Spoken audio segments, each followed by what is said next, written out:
guys, so one of the most common questions I hear at seminars is people asking, should they use strength in jiu-jitsu, or how much strength should they be using? It's kind of a complicated question because the reality is you do need to use strength sometimes, but also you don't want to use too much because it doesn't scale well when you fight stronger opponents. So this video I'm going to talk a lot about the pros and cons of when you should be using strength and when you should be focusing on technique. So up front, the problem with using all strength is that it won't scale well versus larger opponents. A lot of people will be training at a gym and they're one of the bigger guys in class or one of the stronger guys, and then when they end up competing, they have to fight another guy who's bigger or stronger. There's always someone bigger and stronger than you, and especially if you're not on performance enhancers and you go compete, there unfortunately is quite a few people on performance enhancers. So if you're developing a game that's based around the idea that you're stronger than your opponent, then you're not going to be able, eventually the techniques that you're using on the smaller guys in the gym are not going to work well when you compete.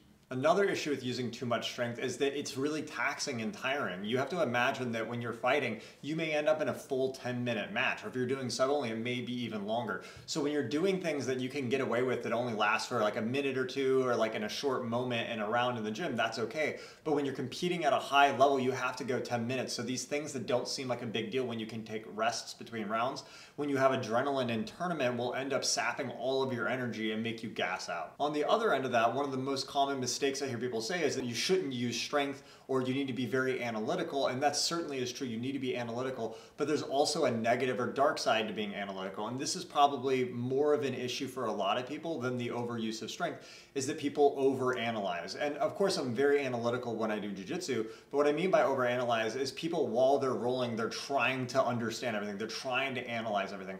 A lot of the time for analyzing is after the match. I reflect after the match. The problem with analyzing during a match, it's like trying to jump in slow motion, right? For these techniques to work, they have to be done at 100% full speed. If I go for an arm bar on someone really slow motion, they have time to move their arm and defend, right? So you're only going to be able to make these things work when you do them at full force. The problem is that when you're in the process of developing and learning, you probably don't know how to do it correctly yet. So that means you're often going to have to do it full force the incorrect way. But doing it full force the incorrect way isn't necessarily bad. Of course, that's not how you want to do it in the long run, but it's part of the discovery process of figuring out what works and what doesn't. The more you do it the wrong way, your body will like kind of subconsciously teach you that that's not working, and you're going to start finding new solutions. So the reality is, to mix this is you want to go to class, learn technique, watch competition video, watch YouTube, and learn a lot of technique and get a lot of input of data into your head. And then when you roll, a lot of these things will subconsciously influence the decisions you will make.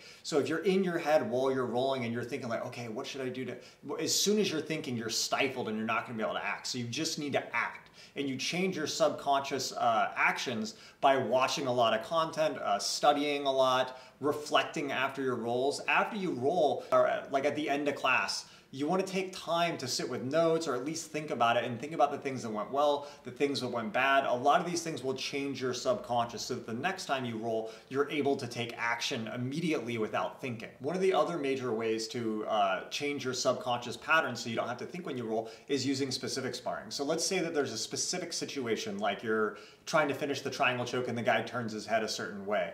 If you wait in a regular match for that moment to appear, it may not appear in the context of an entire match. However, if you start the match, or you do a specific training where you start with the triangle choke on your opponent, you're kind of primed to be in that exact position so that you can have a high likelihood of encountering the situation that you're doing, and whatever you were reflecting on or thinking about before the roll is kind of primed in your head so that you can act at full speed and hopefully make the right choice at the right time, right? So I hope you guys understand what I'm saying is that you want to find the right balance here, right? You ultimately, you want to do everything full force with full strength, with correct technique, right? And again, strength, when we use the word strength, like you use strength to do anything. If you do a push-up, you use strength. So what we don't want to do is we don't want to use strength in scale to someone else. So like if I'm doing arm wrestling, that's strength versus strength, right? But if I'm pulling myself up off the ground, off of their sleeves, I'm actually pulling my own body weight. And that actually scales. So if you're doing something that's moving yourself or using strength, but it's not strength versus strength, that's okay as long as you understand where you're doing it. But if you're doing something that is not going to work in strength versus strength versus someone much stronger than you, then that is a bad technique that you don't want to develop on. So again, a lot of things like that, those are things I think about and reflect on after rolls, or when I'm like walking around during the day, I have like thoughts That's the time for reflection. The time when you're rolling, you really need to turn your brain off and take action. So again, this can be kind of hard sometimes in normal rolls because there may be something specific you want to work on in your game. And in a normal roll, you don't know when that's going to happen. Or maybe you're trying something when the guy right leg leads and the guy you're rolling with, he left leg leads. So you can't try that, right? So using specific training is one of the best ways for you to isolate that exact moment of the thing you want to work on. And then you can try it without thought and prepare yourself for the situation you're going to be in, but you eliminate the clutter of thinking before you take action. Another thing that can help with the specific training is after you do a sequence and something goes wrong, you can stop, ask your partner, hey, let's go back and try that again and like kind of rewind. I do that all the time. I have trainings where I'll be sparring, in specific sparring, and something goes wrong, stop, rewind, we go back, we try again. And that kind of gives you that ability to try full force without having to think too much. So you can just make a mistake, rewind, try again, try again. And again, you're always trying things with full resistance, but also being technical. Another thing that will help influence your subconscious to make good choices is watching a lot of competition video.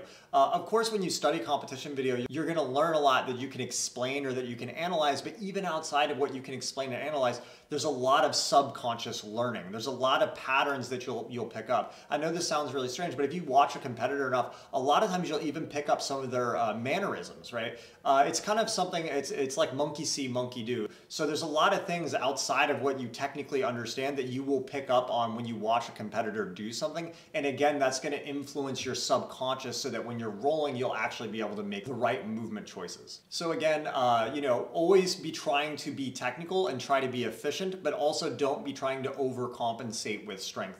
If you're in the gym and you're rolling with someone and they use strength against you though, never complain about that, right? If that's bad for them, maybe it is in the long run, but you should never look to the excuse when something goes wrong in the gym rolling that the problem was your opponent was too strong or they're using too much strength. Maybe they are using too much strength for their own development, but that doesn't mean that you can't work around that. So try not to get caught up too much in this whole, oh, he's stronger than me, because if you want to compete at a high level, look at like Mikey Musumeci. He fought that 350-pound guy at the Europeans who's huge, and Mikey Musumeci won, and he almost beat Muhammad Ali as well, who's a heavyweight world champion, right? So strength is never the issue. If you're losing, it's technique. Always blame technique.